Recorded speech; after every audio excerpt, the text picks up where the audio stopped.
Welcome to our channel. నేను యజ్ఞమూర్తి. ఇప్పుడు మన ముందు ఇవాల్టి trending film Tillu square director Mallik Ram మన ముందు ఉన్నారు.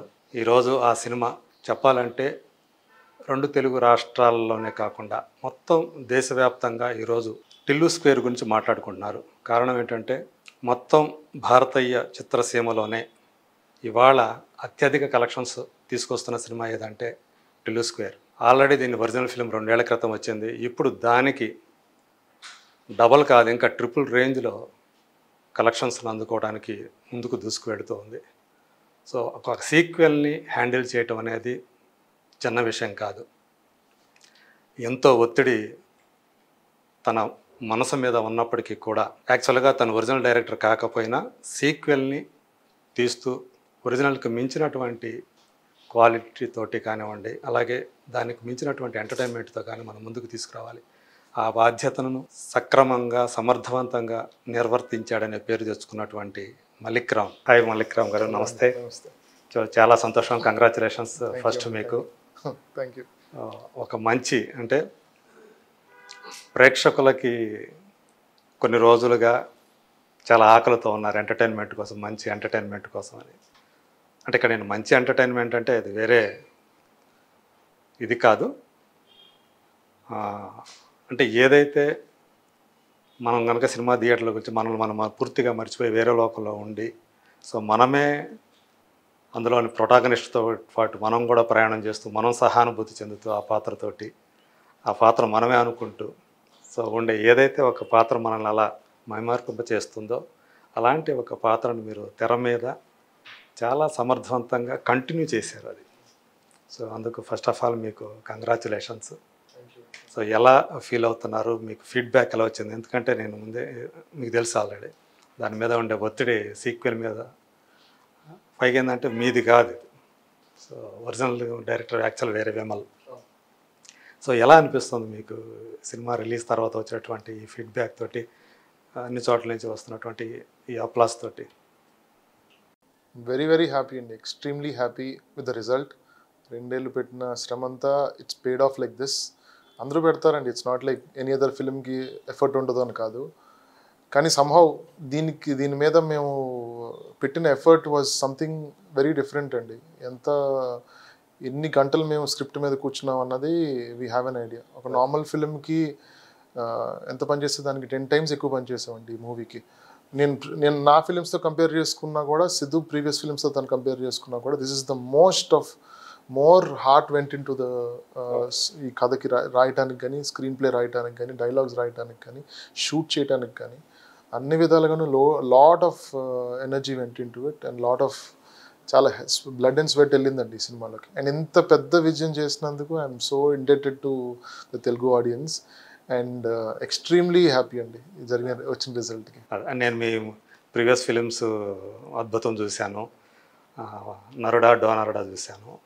సో సంభవం అంటే పెళ్లిగోల ఇది మిస్ అయ్యాను, కానీ బట్ మీలో అంటే ఇంత ఎంటర్టైన్మెంట్ తీయటానికి ప్రధానంగా ఏంటంటే ఇది క్యారెక్టర్ బేస్డ్ ఫిల్మ్. అవును అవును. టిల్లు అనే క్యారెక్టరు, డీజే టిల్లు అనేది మనం ఎంత ఇదిగా చేసాము. మళ్ళీ దాన్ని యాక్చువల్గా మీరు చూస్తే సేమ్ అది ఏ ప్యాటర్న్లో అయితే ఆ సినిమా వెళ్ళిందో ఇది దాదాపు అదే ప్యాటర్న్లో వెళ్ళిన సినిమా. కొన్ని డైలాగ్స్ కూడా కొన్ని రిపిటేషన్స్ అనిపిస్తూ ఉంటాయి, కొన్ని సీన్స్ రిపిటేషన్స్ ఉంటాయి. సో ఇది ఒక ఛాలెంజ్ మామూలుగా.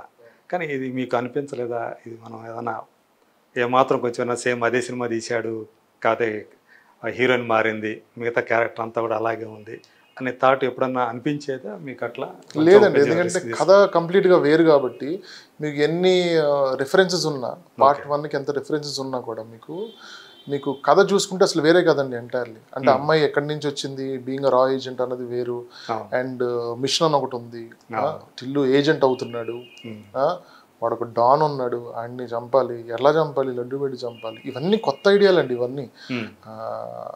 దో మీకు థిమాటిక్లీ మనకి హీరోయిన్ వీడి లైఫ్లోకి వచ్చి వీడిని ఒక హార్ట్ బ్రేక్ ఇచ్చిందన్న ఒక్క థీమ్ తప్ప మేము ఏది ఫస్ట్ పార్ట్ నుంచి తీసుకోలేదండి. డైలాగ్స్ కొన్ని రెఫరెన్సెస్ తీసుకున్నాం, ఎందుకంటే అంత సెలబ్రేట్ చేశారు ఆ వన్ లైనర్స్ని. సో వాటిని మళ్ళీ గుర్తు చేద్దాం అన్న ఉద్దేశంలో వచ్చినాయి. కానీ this is an original, entirely original script అండి. ఎంటైర్గా పార్ట్ 1కి పార్ట్ 2కి there are very striking difference. Cinema చూస్తేనే యూ విల్ గెట్ దానికి కొనసాగింపు అన్నట్టుగానే తీసుకొచ్చారు. అది మీరు అన్నట్టు అమ్మాయికి సంబంధించినటువంటి అమ్మాయి ఒక ఏజెంట్ అనేది ఆ ఇంటర్వెల్ బ్యాంగ్ లో అమ్మాయి ఒక చంద్రముఖి అన్నట్టు అనుకొని హీరో ఫీల్ అవటం, ఇదంతా చంద్రముఖి అంటాం. పూర్తిగా చంద్రముఖిలా మారిన గంగను చూడు, అంటే నిన్నటిదాకా గంగ ఇలా చంద్రముఖి. అలా రెఫరెన్స్లు చేయటం అనేది అది బాగా వర్కౌట్ అయింది మీకు. అసలు అంటే ఈ సినిమాకి డైరెక్టర్గా రావటంలో ఆ క్రెడిట్ మీరు ఎవరికి ఇస్తారు, మిమ్మల్ని తీసుకున్నటువంటి? అంటే యాక్చువల్లీ నేను సిద్ధు వేరే సినిమా చేద్దామని ఉద్దేశంలో స్టార్ట్ అయిందండి మా ఇద్దరి జర్నీ. డిజిటల్ రిలీజ్ అవ్వకముందే ఒక ఫిల్మ్ చేద్దామని కూర్చొని అనుకున్నాము, ఫైనలైజ్ చేసుకున్నాము కదా, చేద్దాం అనేసి డిజిటల్ రిలీజ్ అయింది. అండ్ సిద్ధు ఎలాగో మనం అది చేద్దాం అనుకున్నాం కదా, ముందే అనుకున్నారా? డిజిటల్కి రిలీజ్కి ముందండి. డిజిటల్కి ఒక 2 months ఎంతో రిలీజ్ ముందు మేము కలిసి ఒక కథ అనుకున్నాము. దాన్ని ఒక 1 week 10 days కూర్చొని ఇది కథ అని అనుకొని ఫిక్స్ చేసేసుకొని, క్లైమాక్స్ కొంచెం కష్టపడ్డాం క్లైమాక్స్ మీద. ఒక 3 రోజులు ఎంతో కొంచెం డిస్కషన్ చేసి క్లైమాక్స్ కూడా లాక్ చేసేస్తాం. బాగుంది కదా, ఇది చెయ్యొచ్చు సిద్ధు, నీకు కూడా బాగుంటుంది కదా, నాకు కూడా ఇలాంటి సింపుల్ కథ చేయాలని ఉంది అన్న ఉద్దేశంలో వీ వెంట్ ఫార్వర్డ్. ఇలా టిల్లు రిలీజ్ ఇంత పెద్ద కల్ట్ హిట్ అయింది, ఎవరు ఎక్స్పెక్ట్ చేయలేదు అంత పెద్ద హిట్ అవుతుంది. సిద్ధు అన్నాడు, టిల్లు స్క్వేర్ అంటున్నాడు వంశన్న, you want to take that up అంటే మన కథ ఫస్ట్ ఏంటి అన్నది ఫిక్స్ అయిన తర్వాత నేను కమిట్ అయితే బాగుంటుందేమో, let's SIT and talk about the story అంటే. అప్పుడు వాట్ ఇఫ్ టిల్లు ఒక మిషన్కి వెళ్ళాలి, దేశాన్ని కాపాడాలి టిల్లు గాడు, అండ్ అది కూడా కాపాడడం అంటే వాడికి ఇష్టం లేకుండా కాపాడాలి, వాడికి ఇంట్రెస్ట్ లేదు ఫస్ట్. ఇప్పుడు నేను వెళ్ళను రా బాబు అంటే, నువ్వు వెళ్ళాలి, నువ్వు చెయ్యాలి అంటుంటే టిల్లు గాడు ఏం చేస్తాడు, బలవంతంగా నువ్వు నీకు దేశభక్తి లేదన్నాడు, నీకు దేశభక్తి ఉండాలి నీలో అంటే, నాకు దేశభక్తి లేదు బాస్, నాకు ఆధార్ కార్డే లేదు నాకు అని అంటున్నా. టిల్లుకి ఒక మిషన్ చేయాల్సిన అవసరం, అసలు ఆ సిచ్యువేషన్నే మాకు చాలా నవ్వు అనిపించింది, హిలేరియస్గా అనిపించింది. టిల్లుని అందులో పెడితే బాగుంటుంది అని. ఏజెంట్ టిల్లు అంటే ఈ ఐడియా ఎవరిది?